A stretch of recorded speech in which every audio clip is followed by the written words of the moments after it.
Well, hey, Southern Oregon, welcome back to the Real Estate Show. So glad you could join us today. We are going to talk to Channin Culley of Ticor Title. She's actually an assistant vice president, a Southern Oregon sales manager at Ticor here locally.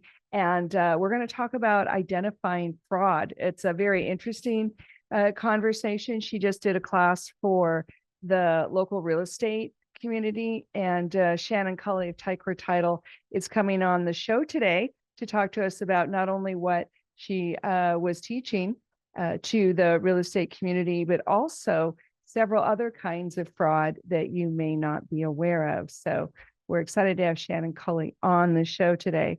In the meantime, let's check in on our local statistics. We track every week all three counties in Southern Oregon: Jackson County, Josephine County, and Klamath County. And this week we have some definite trends looking like they're happening. But let's start with the good news first. Let's start with Josephine County. Josephine County prices year over year are up 15% in the residential markets. The average single family home in Josephine County this week is costing $509,948.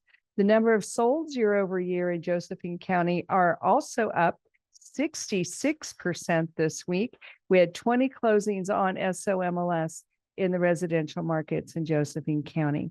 The number of listings year over year in Josephine County are up 11%.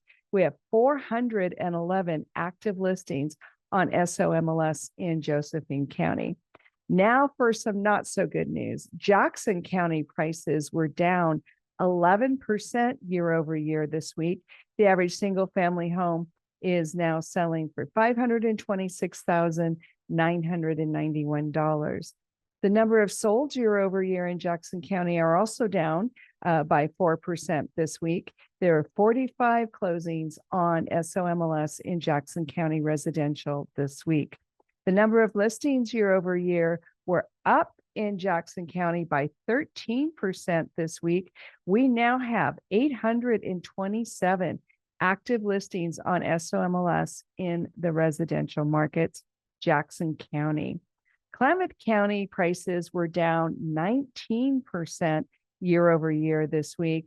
The average single family home in Klamath County this week costing $289,250.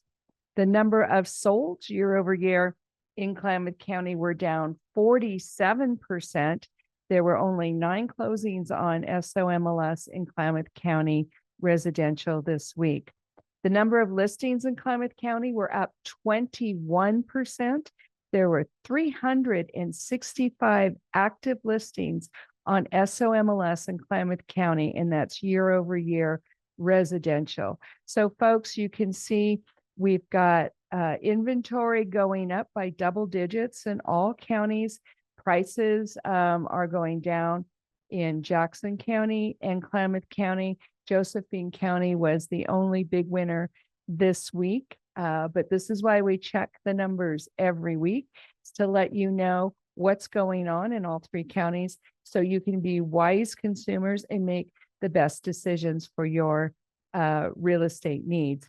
Speaking of which, we have Shannon Culley from Ticor Title coming to talk to us about fraud. Well, Shannon Culley, I am so excited to have you on the Real Estate Show. Thank you so much for coming on. Thanks for having me. So this all came about because I saw one of your ads for a class that you were giving the real estate agents on fraud. And here we are, you're on the Real Estate Show talking about fraud. So before we get to that, why don't you tell us a little bit about yourself and Ticor Title, and then we'll talk about identifying fraud. Great. My name is Channin Culley. I'm the Southern Oregon sales manager for Ticor Title. And Ticor Title is one of the entities. We're owned by Fidelity National Financial. We're part of that company, which is the largest title company in the United States. So other companies that you may be familiar with besides Ticor Title in our region, there's Chicago Title, there's Lawyers Title, there's Fidelity National Title, and many, many more.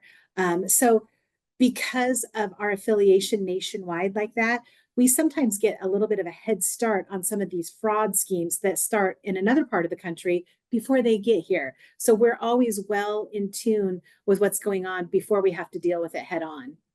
Well, that's the advantage of being a really big company. Yeah. So when you were putting the class together for the agents, what brought that about?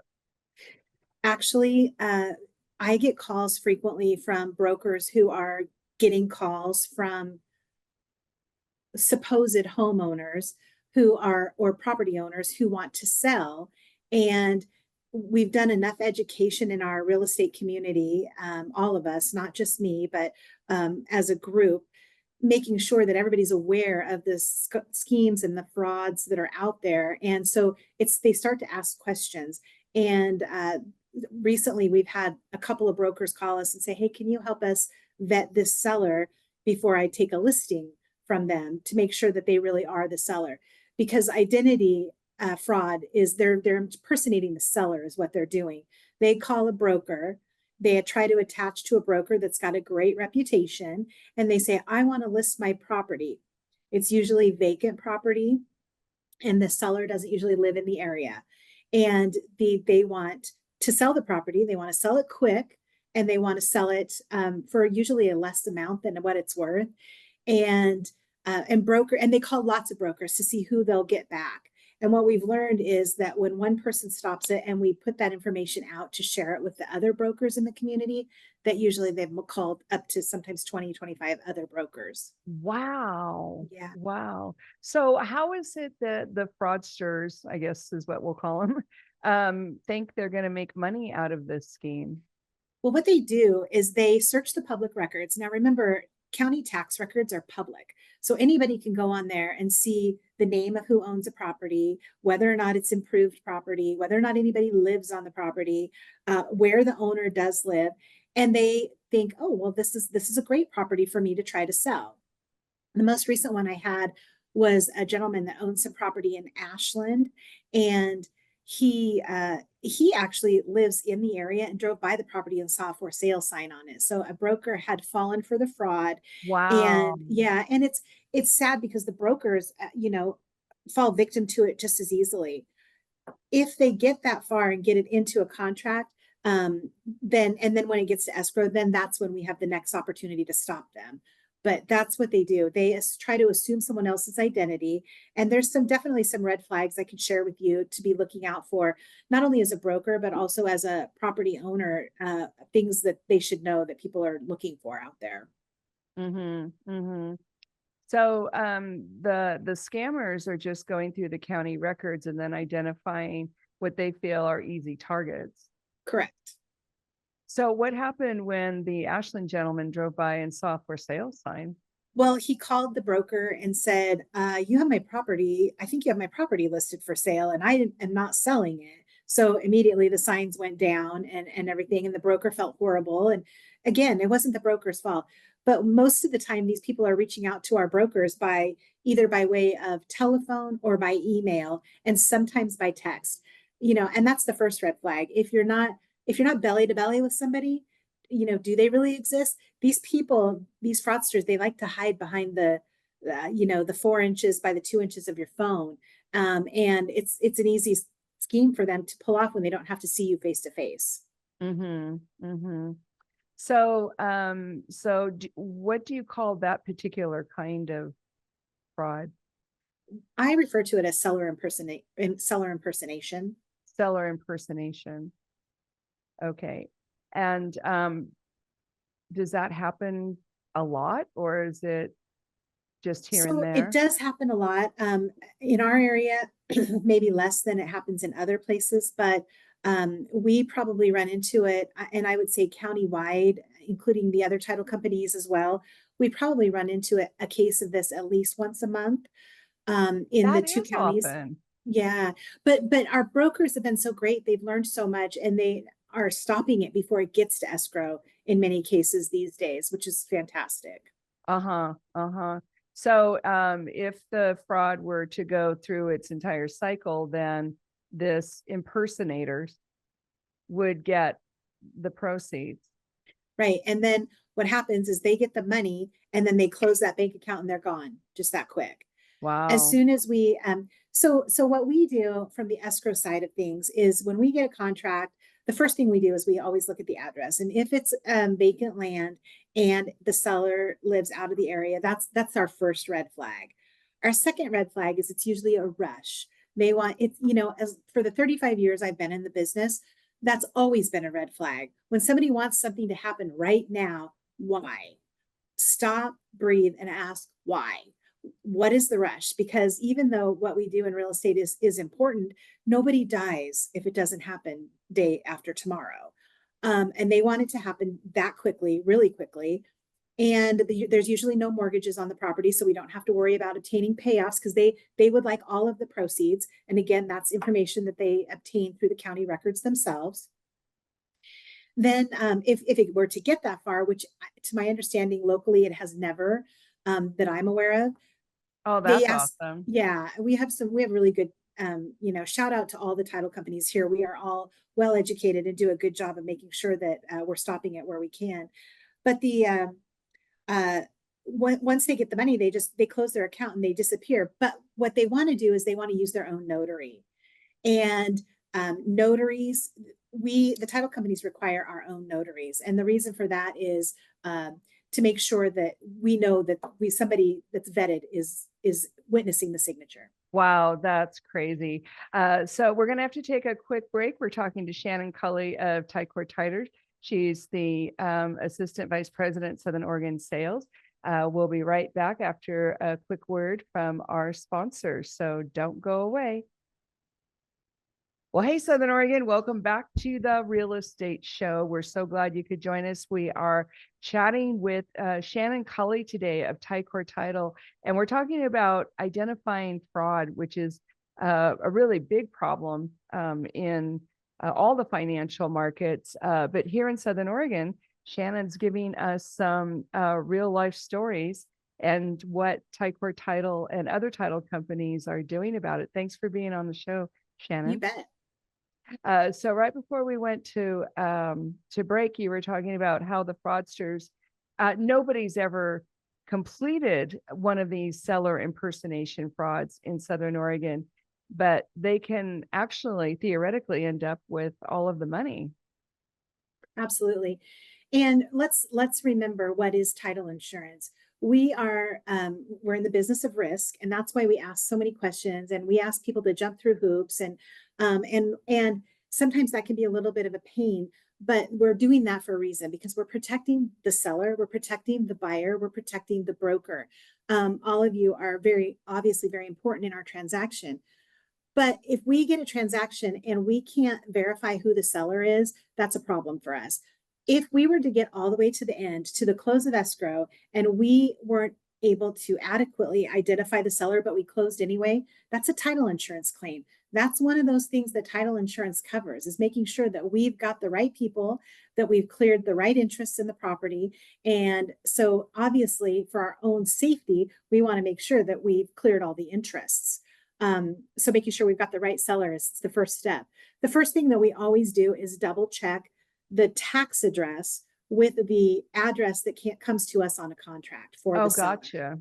Because the tax address we know is going to the person who's paying the taxes. So we immediately fire off an overnight letter to that address, say, thank you so much for opening escrow with Ticor Title. We're happy to handle this transaction for you. If in fact you have not intended to be in a contract of sale, please reach out to us immediately. And that is usually where it stops for us. That's usually we get the call back almost immediately. I'm not selling my property. I'm not selling my property. You mean somebody's trying to sell my property? And a guy recently, that same instance I spoke of earlier, the Ashland guy, apparently this has happened to him more than one time, because he said again. Wow. Yeah. Wow. Yeah. So it is happening, and they're just looking for vacant land that is obviously not occupied, and the seller lives out of the area. Uh-huh. Uh-huh. Well, maybe he should sell it. Right. Well, it's funny because it usually ends in a conversation with the broker saying, listen, here's the thing. I know you're telling me you don't want to sell it and this wasn't you, but in the event that you do want to sell it, clearly there's somebody who's interested in buying it. So let me hook you up with one of my broker friends.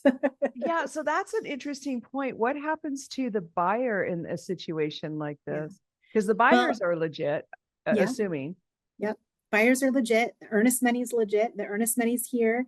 And it's kind of a sad scenario because in one that we did last year like this, the buyer had then accepted an offer on the sale of their home so that they could move their RV out to this vacant land while they made plans to build their forever Oh home. no. Yeah, so it was kind of an ugly scenario. There was a lot of unrolling that had to happen, and the listing broker felt so bad.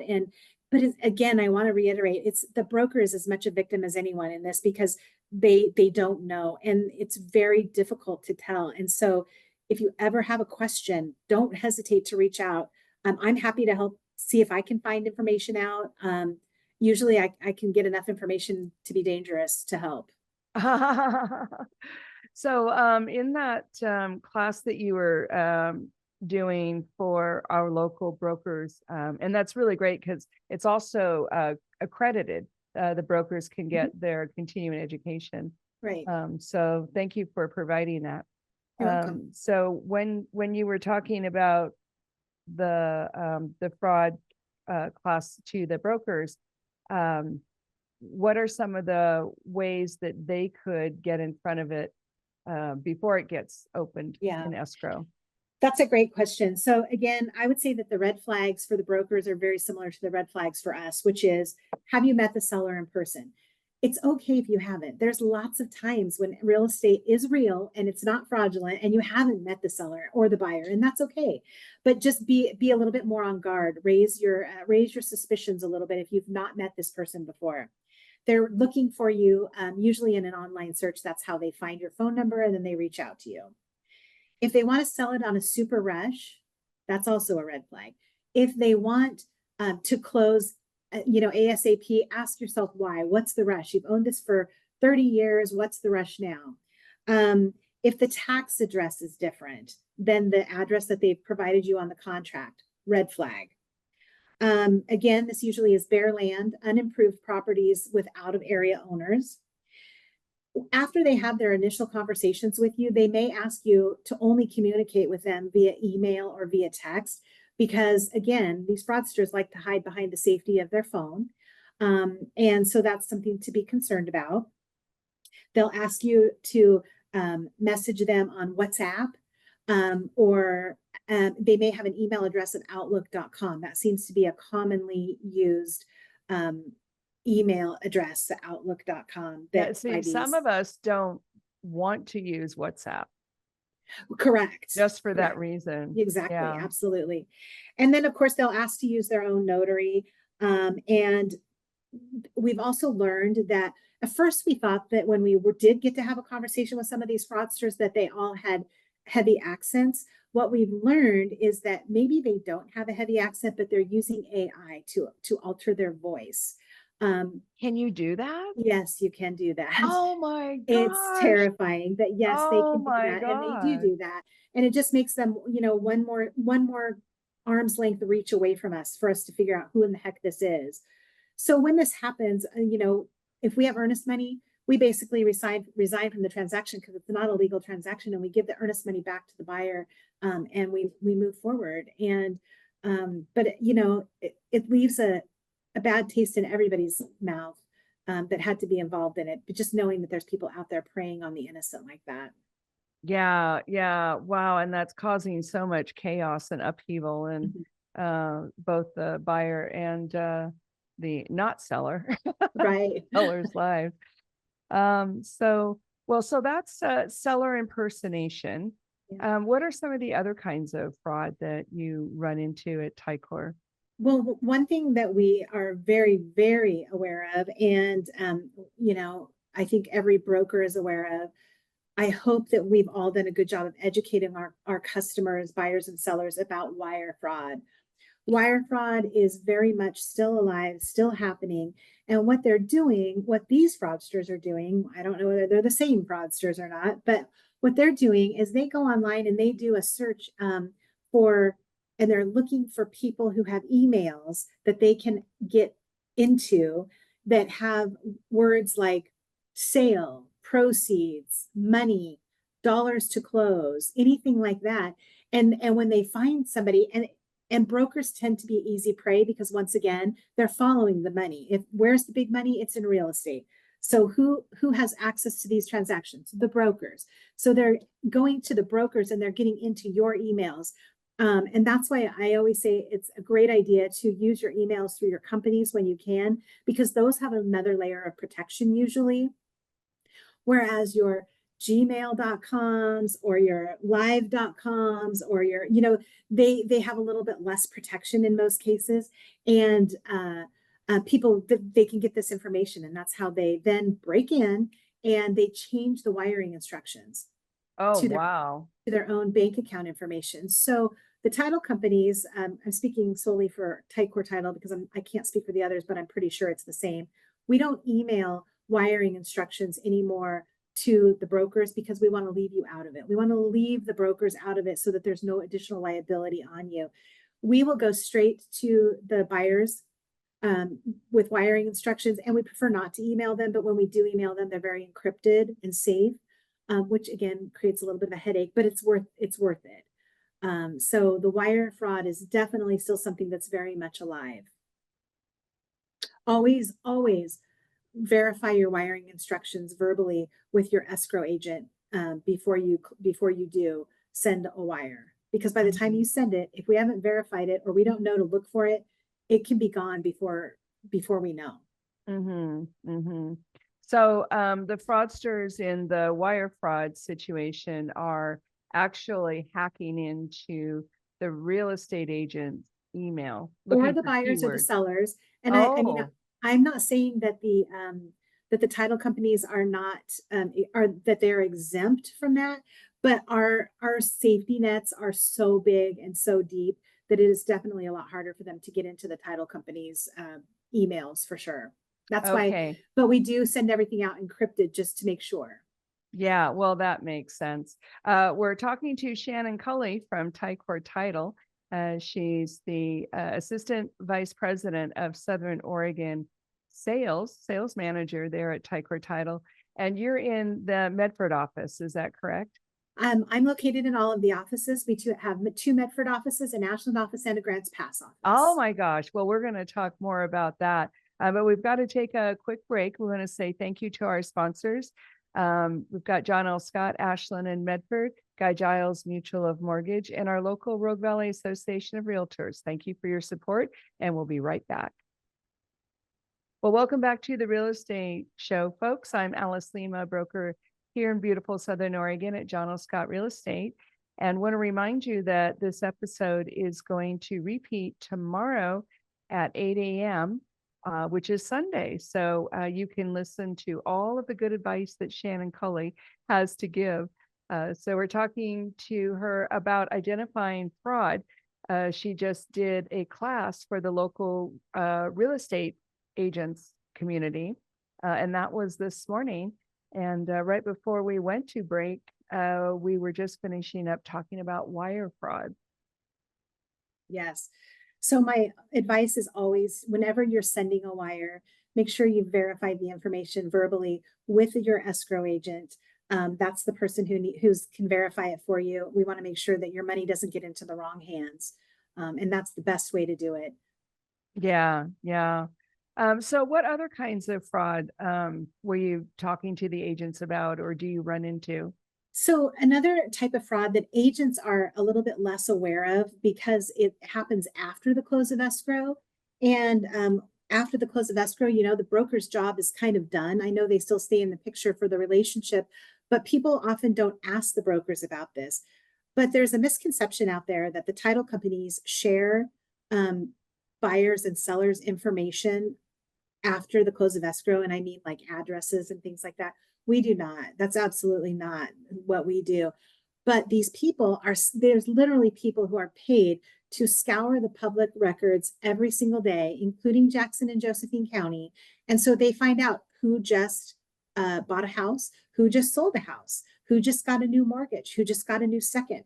And it makes us very much exposed to these people. So, for example, have you ever noticed that when you've done a refinance or you've purchased a new home, suddenly you get deluged with credit card offers? Oh, Well, yeah. yeah, they know that you are creditworthy because you just bought a house and you took out a mortgage, right?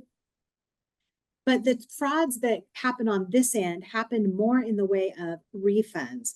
People will reach out. It's easy to Google somebody's and find their phone number, and they'll reach out and say, "Hey, I'm from ABC Mortgage," which again, your mortgage company is public record, "and you just paid us off." They know that because they saw that you just sold the property.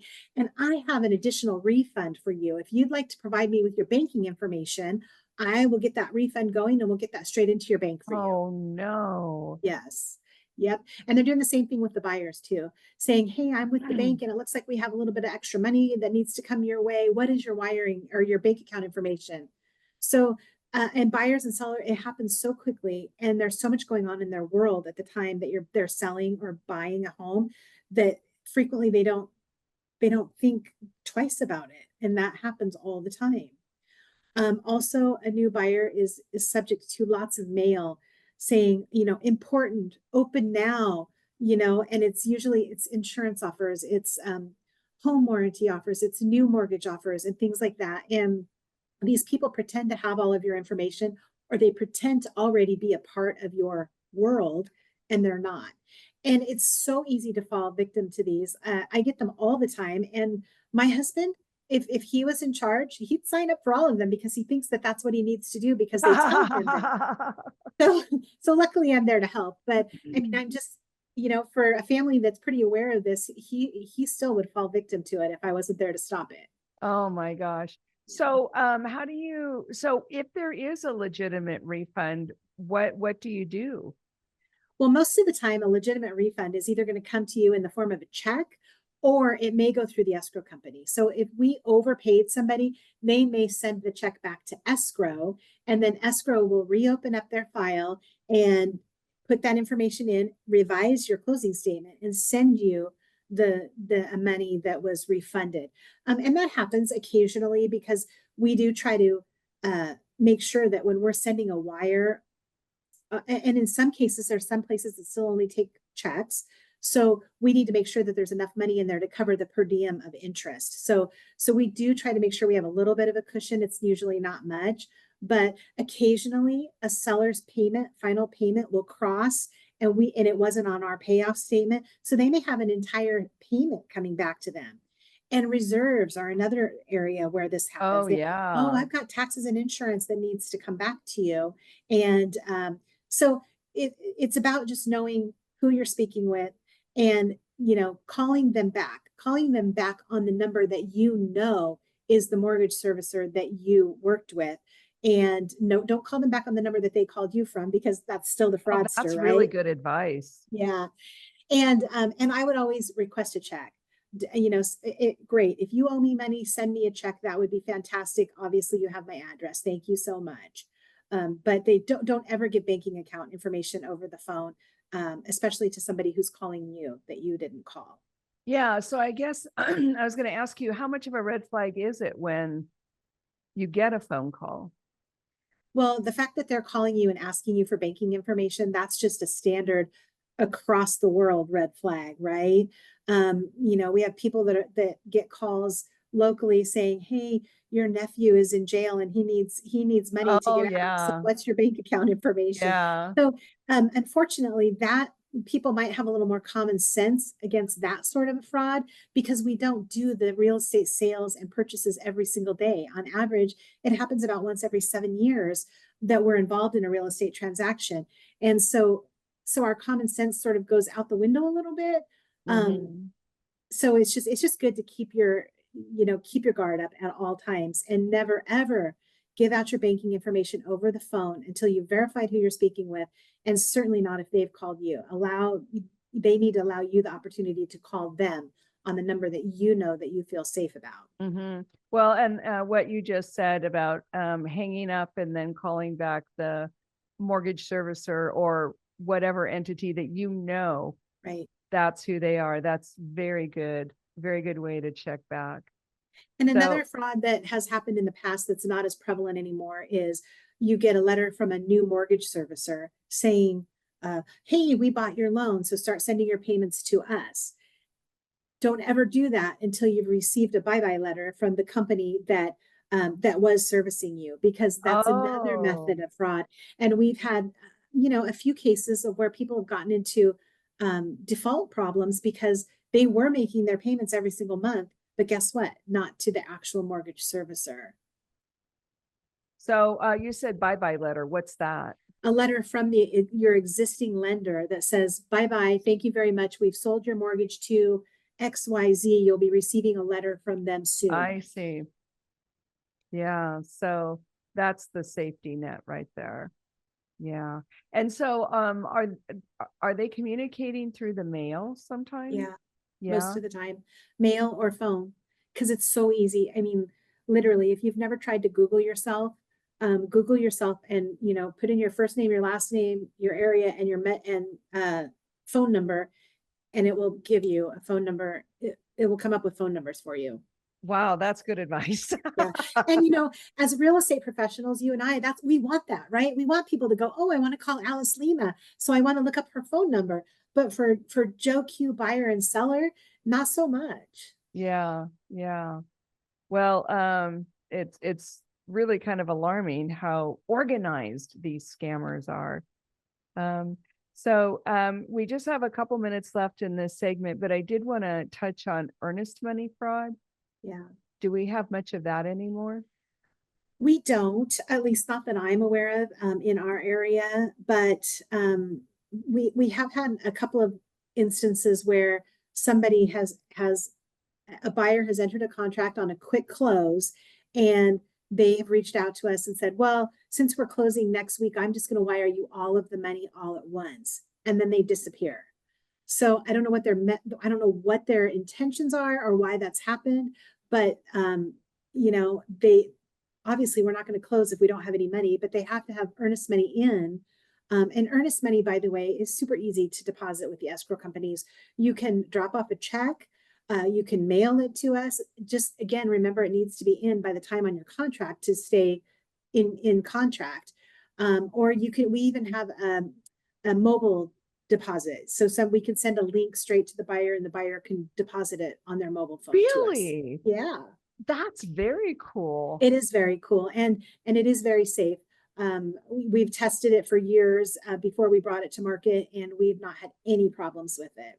Wow. So is that like just a digital transfer? Yeah. Like similar It's to just like when Zelle you or do, it's Venmo? just like when you do the bank deposits, how you can take a Yeah. picture of the check and you're Uh-huh. depositing that check. It's the same thing. You're taking a picture of it and you're sending it through to us, and then we get the money that way. I It don't still think a counts lot of as people know that. yeah, it still counts as a personal check for deposit purposes. Oh, I see. So it's not a wire and it's not a ACH. It's a deposit of a check electronically. Uh-huh. Uh-huh.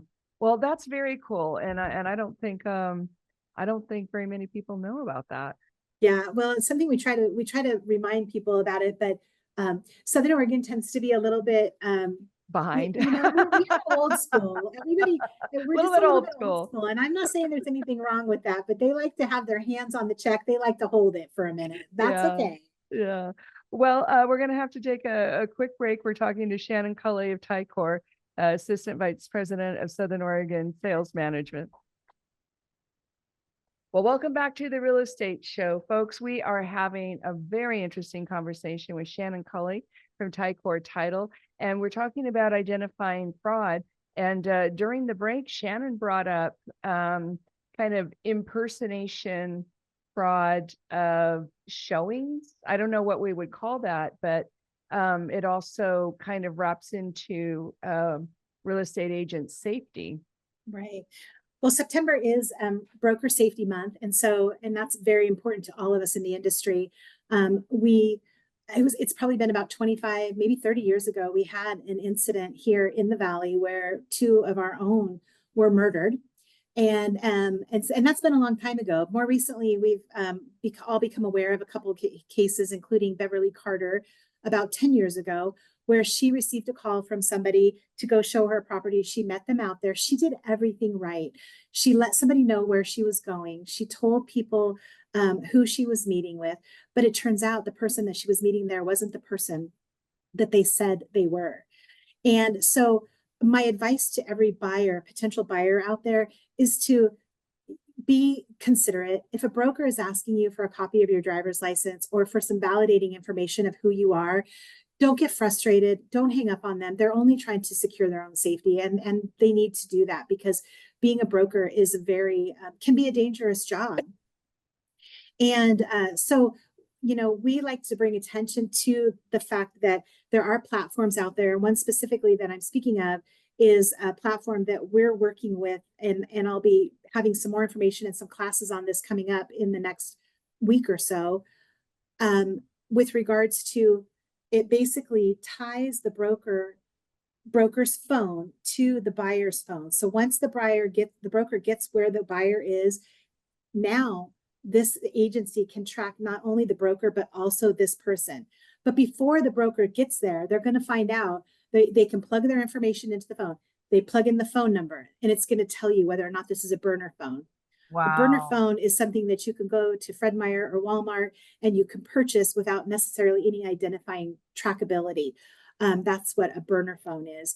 And so we want to make sure that the person you're meeting really is the person you think, and it also does a quick little background check on them and lets if That's this guy, amazing. if this person just got out of prison for kidnap, it's a good idea for you to know that before you go meet them out in Trail, Roosh. Oh my God. And their intentions are not good. And that's why I brought it up under the fraud precept, is because it's their intentions are not to buy a property. Their intentions are to harm you, maybe to rob you, maybe to kill you, maybe to hold you for ransom, which was the case in Beverly Carter's case. They tried to get a ransom from her husband, but they didn't reach him. And so had she had a safety platform in place, perhaps the outcome would have been different. We can all hope, and hopefully we all learned something from her case so that her death was not in vain, because that was certainly a sad case. Yeah, it's very, very tragic and close to home. Yeah. So are you allowed to say the names of these platforms? I'm holding out on it just a little bit longer because I need to do another training session with my team. Gotcha. Next week, I'll have some more information on that and I will be rolling it out. I also believe that the Rogue Valley Association of Realtors, through your membership through RVAR via NAR, I believe you also have access to a platform through them as well. So the truth is, I don't care what platform my brokers use. I want them just to use something because I want them to be safe. I would like to see them next week. I don't want to not see them again because they didn't want to pay the $15 a month or whatever it might be to stay safe. Yeah, well, it's very interesting how far technology has come and how quickly. The idea that you can go onto this platform and punch in the phone number of the person you're supposed to be meeting and have it give you an analysis of who they are and if the phone is legit. That's really incredible. It is. Yeah. Yeah. Absolutely. So stay tuned for some more information on that. We will be rolling that out hot and heavy probably within a week or so. So well, we'll have to have you back. Maybe we could do a whole radio show segment on that, because it's very, very interesting how people are impersonating buyers. And we haven't heard very many stories about people impersonating sellers, but theoretically it could work that way too. Right.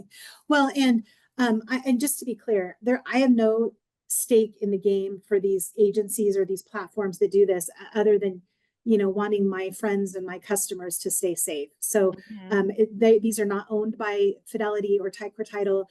They're just companies that we have vetted on our end that we want to be able to tell our brokers about so that they can be safer.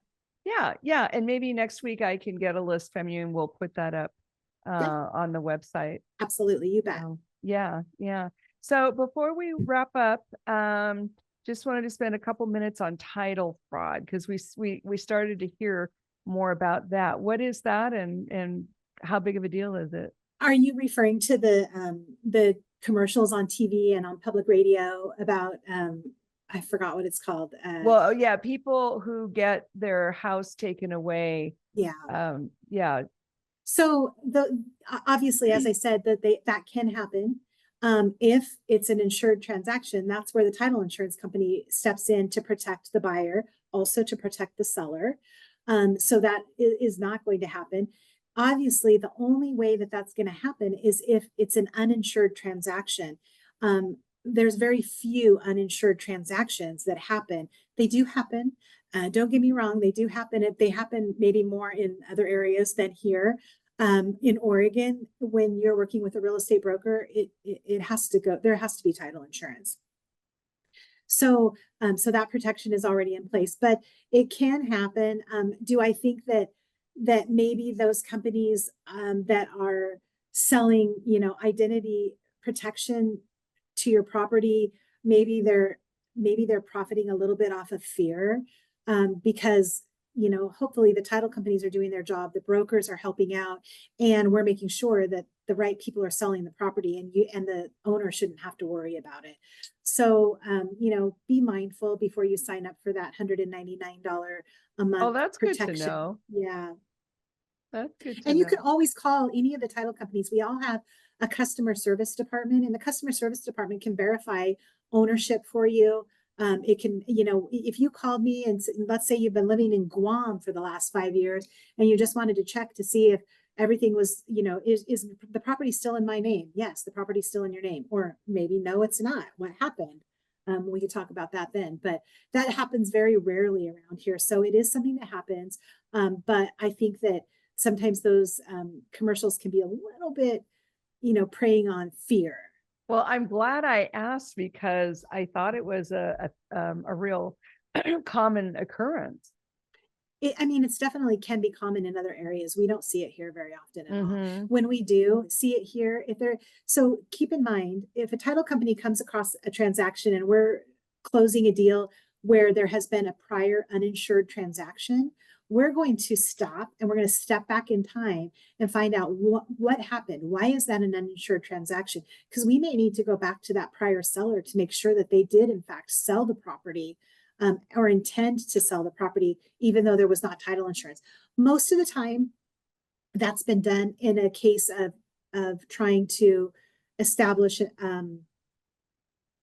heirship, like, oh, I deeded the property to my grandson or something like that. But those are also very easy cases of elder abuse. So we have to be very careful that somebody, a grandson or a granddaughter didn't talk grandma into deeding the property over to them, for $0. And now grandson or granddaughter is selling the property for $385,000 a year and a half later. So, so it's our job again to make sure that all of the T's are crossed and the I's are dotted to make sure that we're providing good and clear title to the buyer. Well, and that's an interesting kind of fraud of elders, and I wonder how often that happens, and maybe without people really realizing it. And I know we don't have very much time left, but there's people that do go around making offers to older people, like all cash, you don't have to do anything, way below market. And I wonder if that would be considered borderline fraud. It's not fraudulent if the buyer and the seller agree on the price, right? But could it be somewhat predatory? Yeah, you bet. Sometimes people don't recognize how quickly real estate gains in value, and that's why it is a good vehicle for your money, for your future. And sometimes, when they bought a home for $75,000 30 years ago, they don't realize that now it could be worth $300,000. Especially here in Southern Oregon. Absolutely. Yeah. Well, Shannon, thank you so much. It's been such a delight to have you on the show. I hope you'll come back because we'll have some other topics to go into. Oh, you bet. Absolutely. I would love to. Thank you for having me. Great. Channin Culley, Ticor Title. Just a reminder, the episode will repeat tomorrow at 8 a.m. and that's Sunday. And we want to say thank you again so much to our sponsors. We really appreciate you helping us bring the show to the airwaves every week. Have a beautiful Southern Oregon weekend. Bye now.